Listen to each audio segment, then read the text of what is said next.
Dan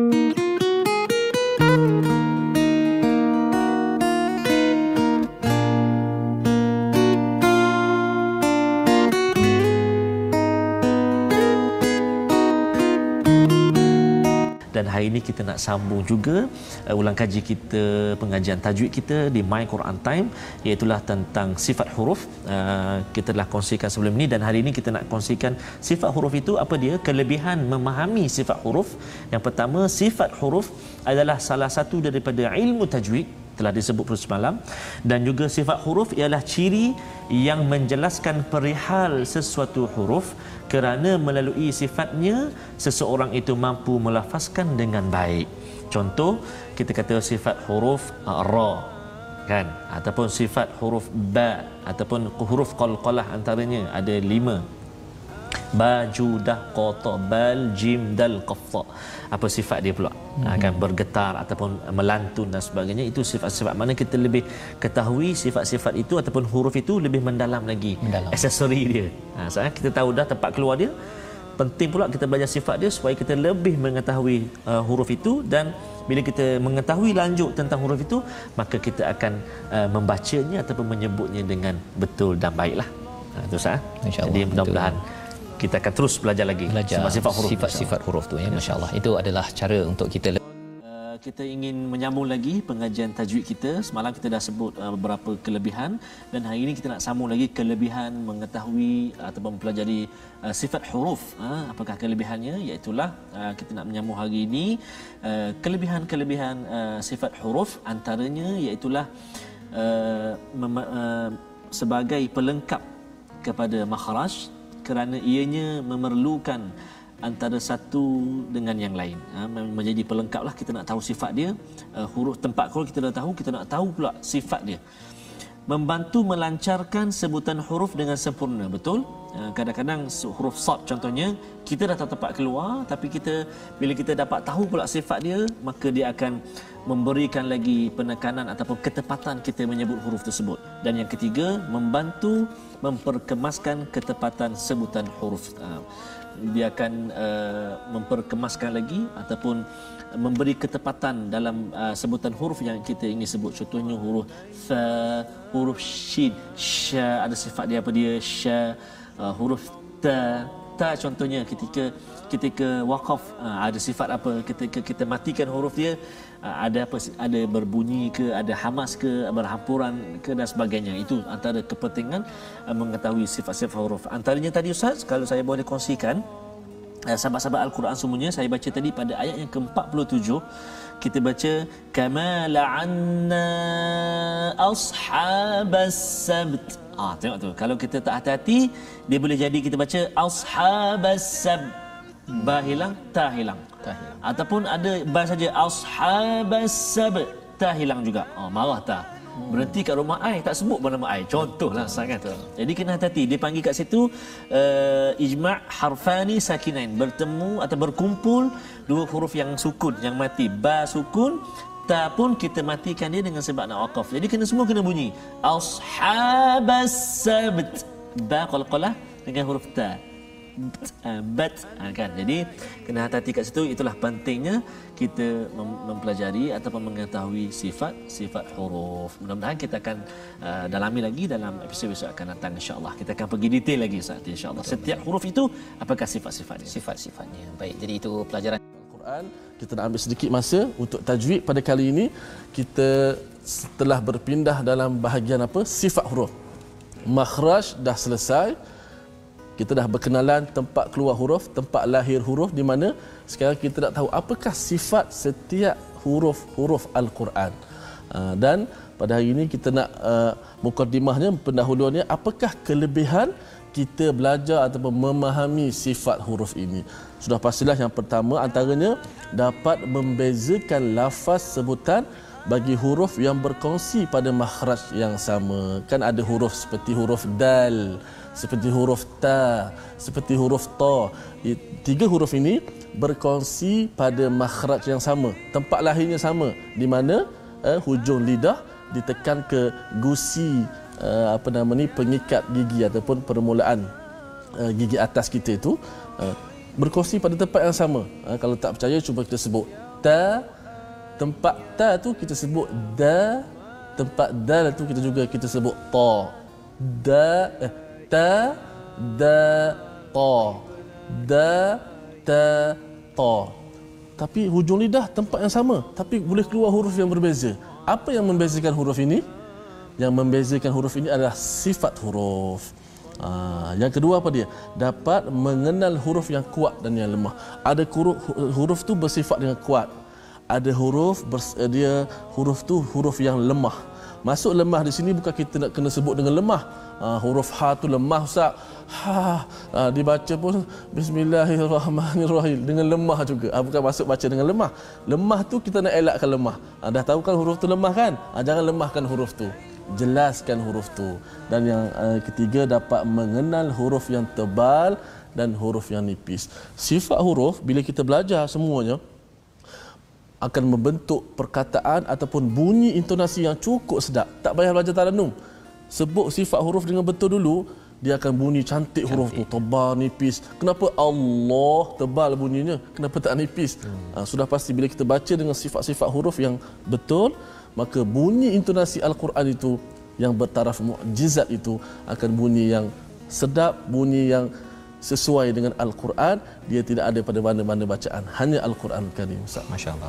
Jadi itu adalah panduan ya Ustaz ya, bagaimana untuk kita membaca dengan sifat yang betul ya, makhraj kita dah belajar dengan sifat yang betul agar kita dapat ya ketenangan, kita dapat manfaat yang terbaik daripada Al-Quran yang kita bacakan Ustaz ya. Masih lagi berkenaan dengan sifat huruf, kita perhatikan slide kita di skrin berkenaan dengan jumlah ataupun bilangan sifat huruf.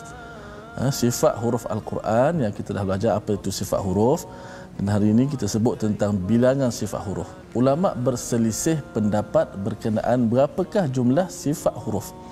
Dan pendapat Imam Ibnul Jazari yang kita amalkan, iaitu terdapat 17 sifat huruf.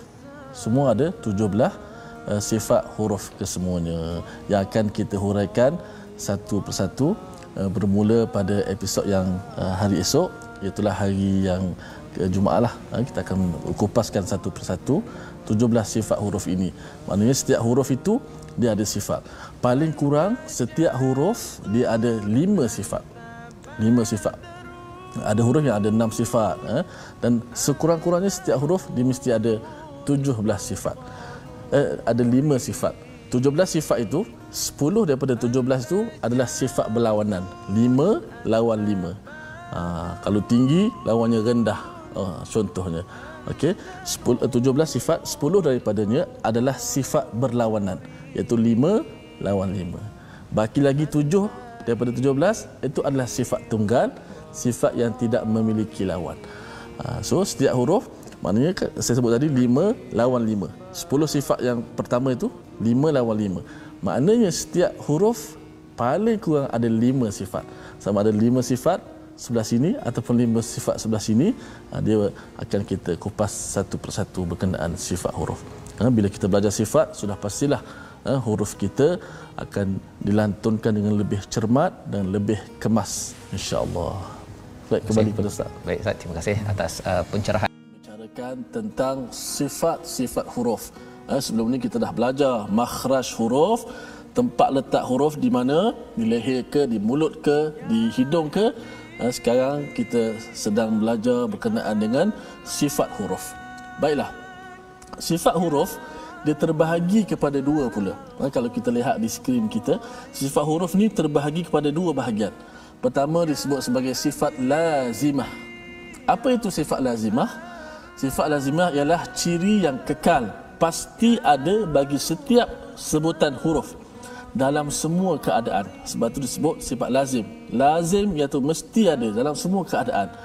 Tidak terpisah daripada suatu huruf itu, sama ada pada keadaan berbaris, kalau huruf itu berbaris, ataupun huruf itu mati. Sifat ini juga tetap ada. Sifat disebut sebagai sifat lazimah. Juga dikenali sebagai sifat yang berlawanan, kerana dia ada sifat lazimah ni, dia ada 10, iaitu satu lawan satu, maksud 5 lawan 5 yang akan kita bahaskan pada masa yang akan datang. Terdapat 10 sifat yang tergolong dalam kategori ini, iaitu kategori sifat lazimah. Sifat ni mesti ada. Kalau huruf tu berbaris atas A, mesti ada sifat A. Baris bawah I, mesti ada sifat I. Bila baris depan U, ataupun dia mati U, la yu'minu, hamzah tu mati, tetap kekal sifat lazimah pada huruf tersebut. Apakah sifat lazimah itu? Itu kita akan bicarakan pada episod yang akan datang. Sifat huruf terbagi pada dua. Sifat yang pertama lazimah, sifat yang kekal pada setiap huruf itu. Sifat yang kedua lawan pada lazimah, insya-Allah akan kita kupas pada hari esok, insya-Allah. InsyaAllah. Terima kasih ucapkan pada Ustaz Tarmizi. Lazimah Ustaz ya. Yang pertama, yang kedua tunggu pada hari esok untuk kita melihat dua kategori sifat Ustaz ya. Sifat. Mari kita teruskan lagi kongsian kita pada hari ini tentang ilmu tajwid. Jadi kita nak kongsikan dengan sahabat-sahabat Al-Quran, penonton sekalian, iaitu kita nak masih lagi berbincang tentang sifat huruf. Apakah yang berkaitan dengan sifat huruf, dan hari ini kita nak kongsikan perkara yang kedua daripada sifat pembahagian sifat huruf, iaitu yang kedua sifat aridah, iaitu sifat yang mendatang yang terdapat pada huruf hijaiyah seperti idgham, ikhfa, tafkhim, tarqi dan sebagainya. Sebagai contoh, mungkin saya boleh katakan, kita kata sifat tafkhim, tebal kan. Contohnya ada huruf-huruf yang ada sifat tebal ini, antaranya huruf sad, huruf dad kan.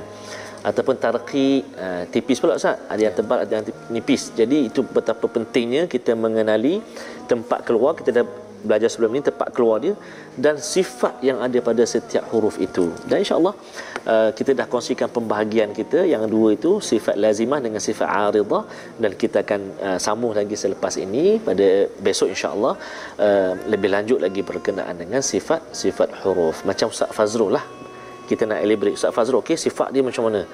Handsome, suka makan nasi ayam, contoh Ustaz, contoh. Tapi suka kan nasi ayam kan? Alhamdulillah. Nasi dagang, semua suka. Jadi itu sifat-sifat antaranya lah.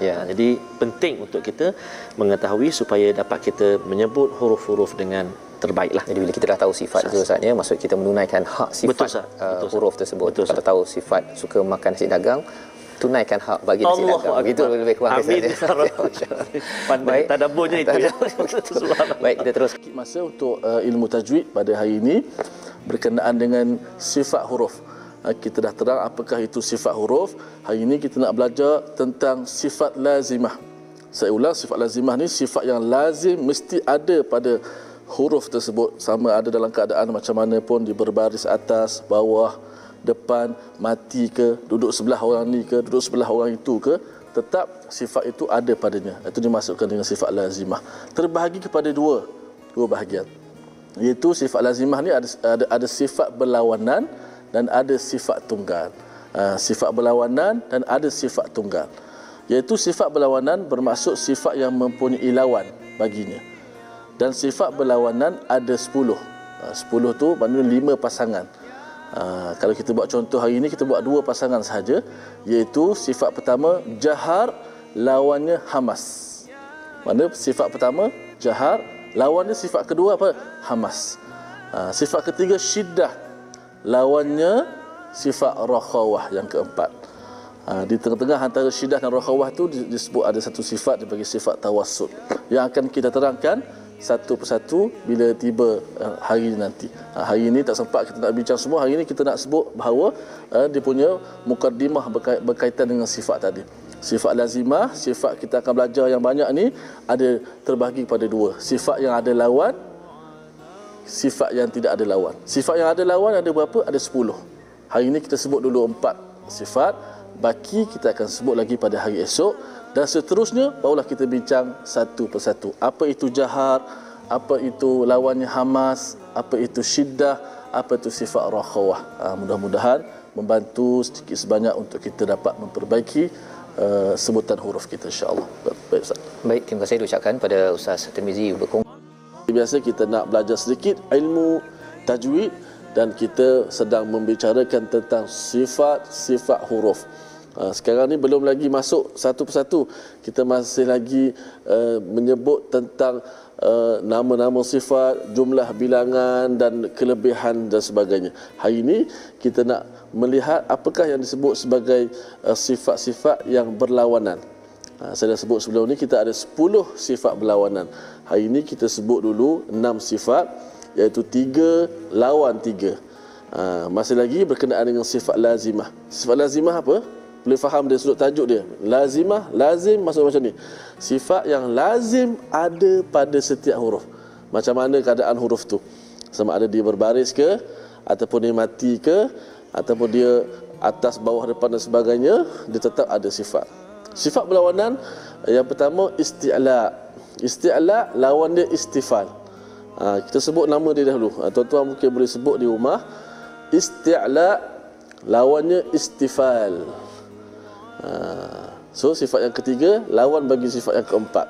Sifat yang ketiga apa? Itbaq lawannya infitah.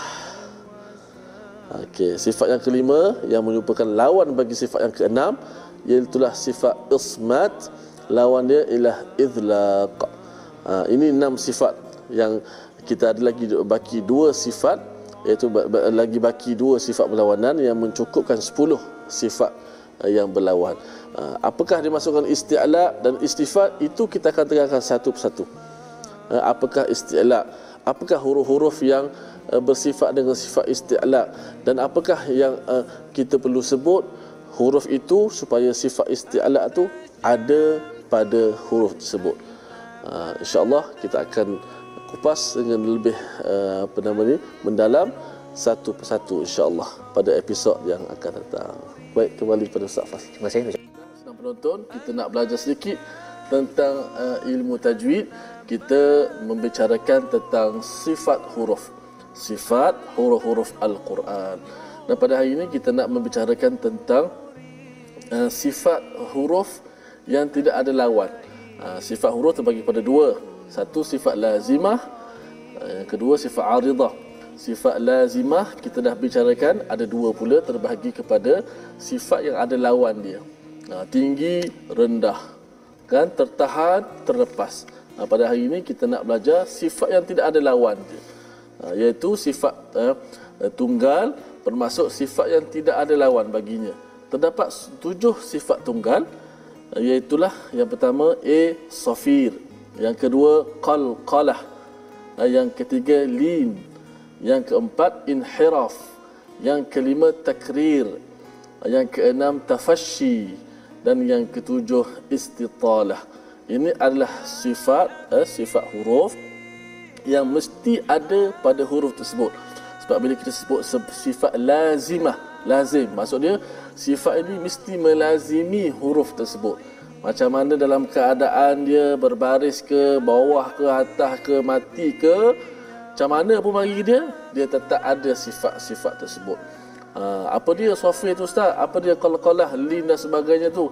Itu akan kita terangkan satu persatu. Kalau terangkan semua ke-7 hari ini, semua jadi pening mereka. Jadi kita terang satu-satu, kita relax kerana kita hari ini nak memahamkan tadabbur Al-Quran.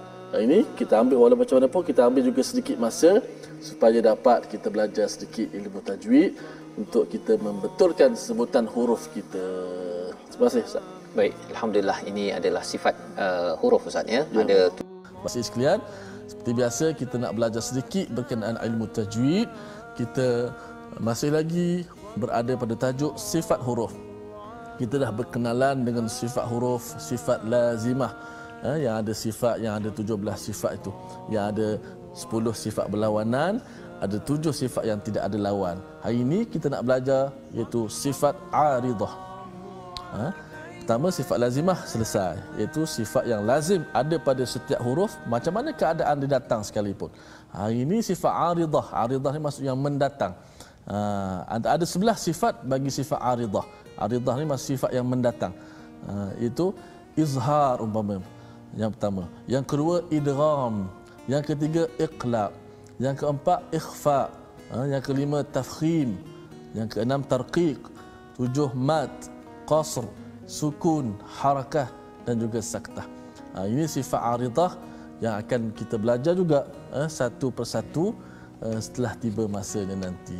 InsyaAllah mudah-mudahan sedikit sebanyak yang kita belajar pada hari ini tentang ilmu tajwid membantu meningkatkan lagi mutu kualiti sebutan huruf kita sehingga ayat yang kita baca dapat memfasihkan lidah kita, seterusnya ditambah dengan tujuan yang sangat besar diturunkan Al-Quran, iaitulah liyadabbaru ayati, untuk mentadaburi akan ayat-ayat Allah Subhanahu Wa Taala. Kembali pada Ustaz. Okay, terima kasih Ustaz.